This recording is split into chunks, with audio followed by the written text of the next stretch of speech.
there, this is Margaret Gill and welcome to the very first of the Milk Crate Sessions. It's called the Milk Crate Sessions because you might have noticed that my lovely big chair is missing. Well, they took it off me. The owners came back, they took my house away, they took my chair away, they took everything away. But they have left my studio. So they've let me have the control room of my studio. So I'm very happy. So I'm just doing my setup and I'm getting used to sitting here. But all I got to sit on is a milk crate with a cushion on the top. Let's not get things in the way. We will get a proper chair, but for now it's the Milk Crate Sessions, and that's a wonderful thing. And today I've got my wings on, which is appropriate as well because I'm going to be flying very soon. I'm going out to the airport to get on a fabulous Virgin flight down to Melbourne. And today's topic is about letting go, clearing stuff out, because that's what I'm going to be doing. I've had a container there since 2012, and we're going to be bringing some stuff north with a friend of a friend, the fabulous Phil, who's going to load his car up with some of my stuff and bring it up for me. Stuff that I have identified that I really do need. But there's a lot of stuff in that container that even though it was culled before I put in there, there was a massive cull, a massive garage sale, a massive throwing out of stuff. There's still stuff in there that I'll look at it and go, why did I even think I would need that? And that's what most of our life is about, isn't it? It's about, wow, just pulling those layers and layers and layers and layers of stuff back and just being vigilant about what you let in and out. And what I'm going to do is I'm going to pack the container so that at any stage I can say, okay, bring what's left and it's done.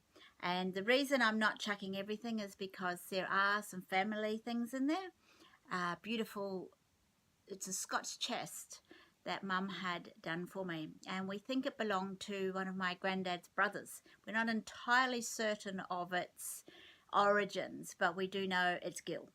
It's a Gill thing, and my dad and my granddad used to use it to put their tools in. And we're not talking a couple of spanners, we're talking serious tools in there. Sledgehammers and crowbars and whatever they could fit in, grinders, axes, they would put them in there.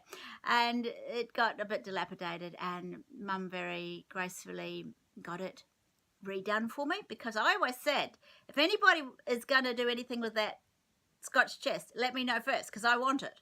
And if it goes, oh, why do you want that bloody old thing for? It looks awful, you know, it's horrid, it's hideous, it's falling apart. And this guy back in New Zealand did a great job of pulling it back to probably even better than it was when it first was bought. And it's beautiful and it has meaning. And those are the things that we need to keep.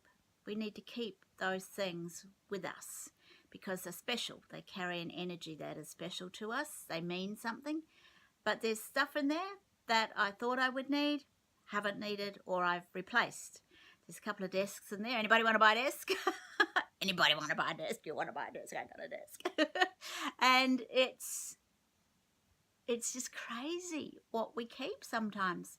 And so there's going to be, a massive chuck out. And most of it will just be thrown out because I can't even be bothered selling it. And there you go. That's what happens to stuff. And the key to stuff is not to let it in. But man, does it get in. Behind this black screen behind me, there's stuff. There's more stuff. As I've had to pull my stuff into one room. There's stuff. There's stuff. There's stuff. There's stuff. Get rid of your stuff. Get your stuff. Get it out. Get it out. And that's what I'm doing. So I can honestly say I've just been listening to Darren Hardy talking about authenticity. And you're authentic when your words and your actions and your deeds are all in alignment. And mine sure are today. There's a lot of energy and effort going into getting my stuff into alignment. So I can talk with some authority on that today. And something that I learned many years ago when I was first learning all of this stuff is you don't have to do anything with your stuff. You can just take it to the salvos and just get rid of it, or the op shop, or whatever your favourite charity is, drop it off to them. But there's also nothing bad in just putting it in a dumpster, getting rid of it and just seeing where it ends up, because somebody might pull it out of that dumpster that really needs it.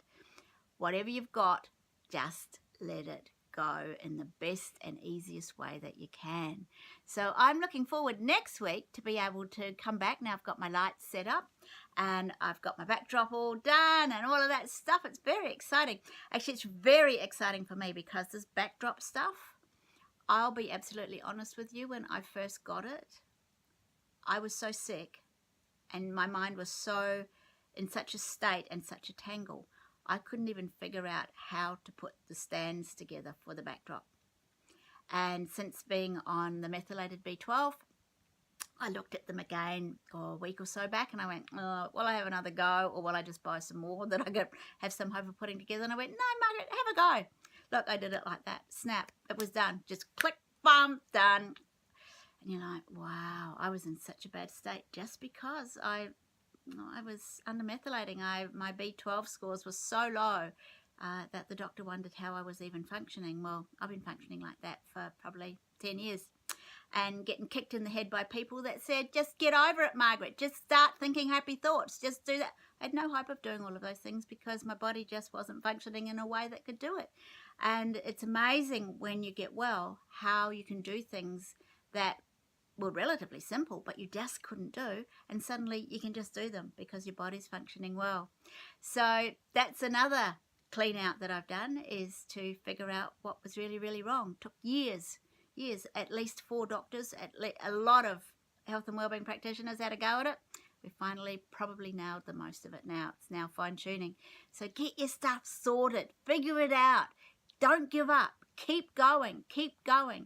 Don't give up. Never give up.